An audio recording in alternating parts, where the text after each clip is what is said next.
Sziasztok! Üdvözlünk titeket ebben a videóban. Az APS-C szenzoros fényképezőgépekről szeretnénk nektek egy gyors bemutatót tartani. A mai világban nagyon fontos a tartalomgyártás, és egyre többen gyártanak tartalmat különböző social media felületekre.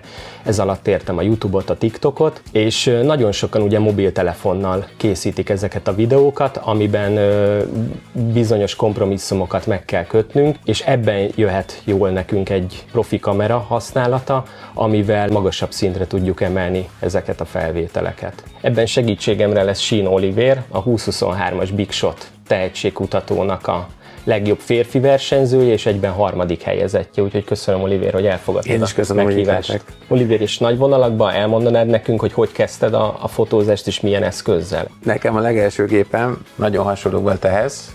Mikor legelőször elkezdtem fotózni, mint sok hasonló fotós, egyből azt hittem, hogy na, hát én már egyből profi fotós lettem, tehát hogy a legelső képeknél éreztem azt, hogyha lett volna Facebookom, akkor csinálhatnék egy fotográfia oldalt. Amikor legelőször a kezembe vettem a gépet, egy művészeti fesztiválon már a legelső képeim megjelentek, mivel a fesztivál fotós elrontotta a képeket, és legelső fotózásom is végül is egy munka volt.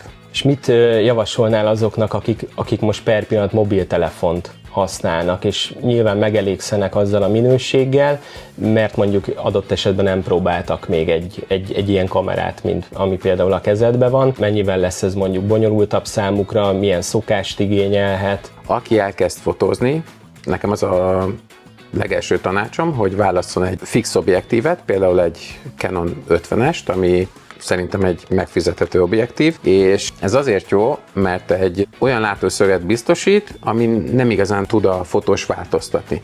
Tehát van egy fix kivágás, és ebben a fix kivágásban kell megtanulnia a fotósnak látni és dolgozni. Utána érdemes más objektíveket is kipróbálni, és sorban megtanulni mindegyikkel fotózni. Ez mondjuk nagy előny, és erről még nem beszéltünk, hogy a cserélt objektíveknek köszönhetően az adott szituációnak megfelelő látószöggel tudunk dolgozni. Tehát, hogyha szükségünk van mondjuk egy nagy látószögre, mondjuk egy csoportképet szeretnénk, akkor ezt meg tudjuk lépni, illetve ha mondjuk természetfotózunk, egy távolabbi témát is könnyen le tudunk fotózni. Nagyon veszélyesek ezek a fényképezőgépek, mert az emberi szem nagyon könnyen hozzászokik a minőséghez. Tehát, hogyha valaki elkezd komolyabb fényképezőgéppel fotózni, akkor onnantól kezdve a mobilos képek életlennek fognak tűnni, hiányolni fogja az ember azt az élességet, azt a térérzetet, amit egy igazi fényképezőgép tud nyújtani. Előfordult, hogy egy lovardába fotóztunk,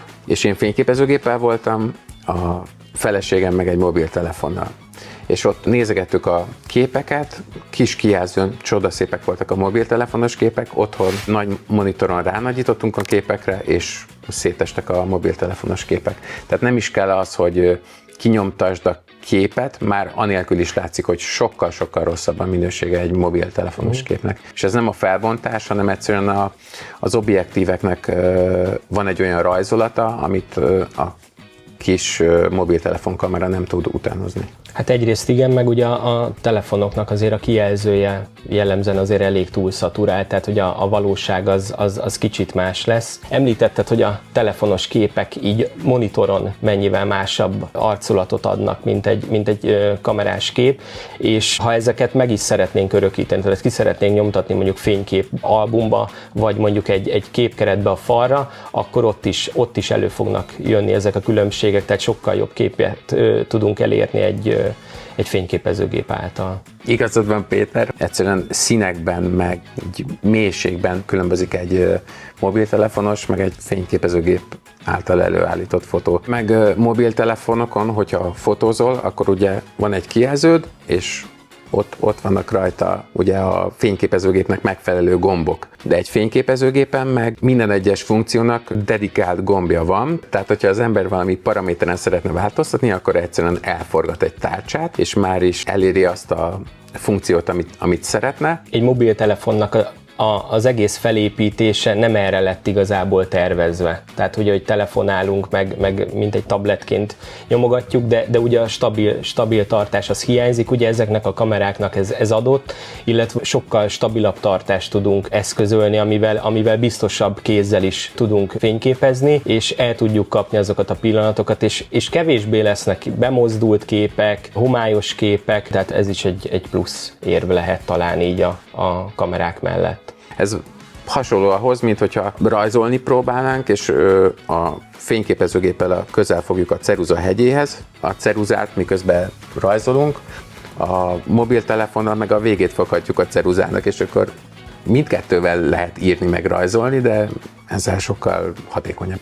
Az utóbbi időben egyre népszerűbb a videós tartalomgyártás, azon belül is az álló videóformátumok, és ezek a készülékek ebben is nagy segítséget nyújtanak nekünk, mivel támogatják az álló videó készítését, tehát hogyha abba a pozícióba állítjuk ezeket a kamerákat, akkor ő automatikusan ebbe a formátumba fogja elkészíteni ezeket a videókat, és gyakorlatilag már rögtön is mehet a felületre föl, tehát hogyha valaki nem szeretne utómunkázni, akkor nem kell külön szerkezgetni, hanem ezek fel tudnak menni. Amióta a legtöbb tartalom ugye social médiára készül, azóta az ügyfeleknek egyre gyakoribb igénye, hogy egyből kell nekik az összes kép, összes fotó, tehát fotózás közben is volt rá példa, hogy mikor kapom már meg a képeket. Sokszor arra sincs ideje az embernek, hogy előkapjon egy laptopot és föltöltse a képeket. És itt jön jól az, hogy ezekbe a készülékekbe beépített Wi-Fi van, és ennek köszönhetően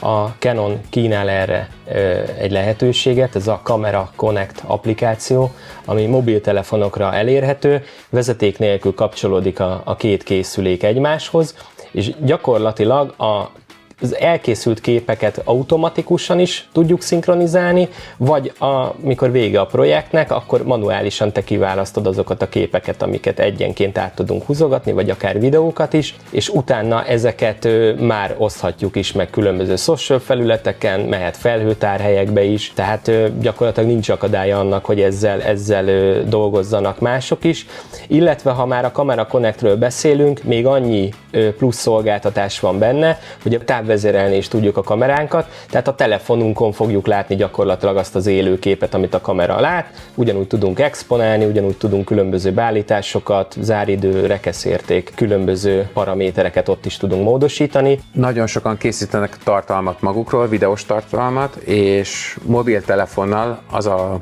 kamera, amit ugye selfie módban használsz, a mobiltelefonon lévő legrosszabb minőségű kamera, hogy lássad saját magad, viszont ezeknél a kameráknál ugye kiajtatod a kijelzőt, megfordíthatod, látod saját magad, hogy épp hol helyezkedsz el a... Tehát gyakorlatilag mint egy kontrollmonitorként funkcionál, és amúgy a szenzorra visszatérve, amit mondtál, hogy a kamerának a leggyengébb szenzorát használjuk selfie-re, itt ugye egyetlen egy szenzorunk van, tehát minden esetben ugyanazt a képminőséget, meg ugyanazt a képkivágást tudjuk használni. És a végeredmény is hasonló lesz, szemben mondjuk tényleg a mobiltelefonnal, ahol az előlapon van egy selfie kamera, jó esetben hátul is van egy 2-3 kamera, és ugye mindegyik azért más minőséget fog adni, úgyhogy ha ezt mondjuk valaki tartalomba akarja egy videós contentbe összevágni, ott azért látszanak majd a kamerák közti különbségek, ezzel gyakorlatilag egy homogén, egységes produkciót tudunk készíteni. Olyan szintű felvételek készülhetnek, amit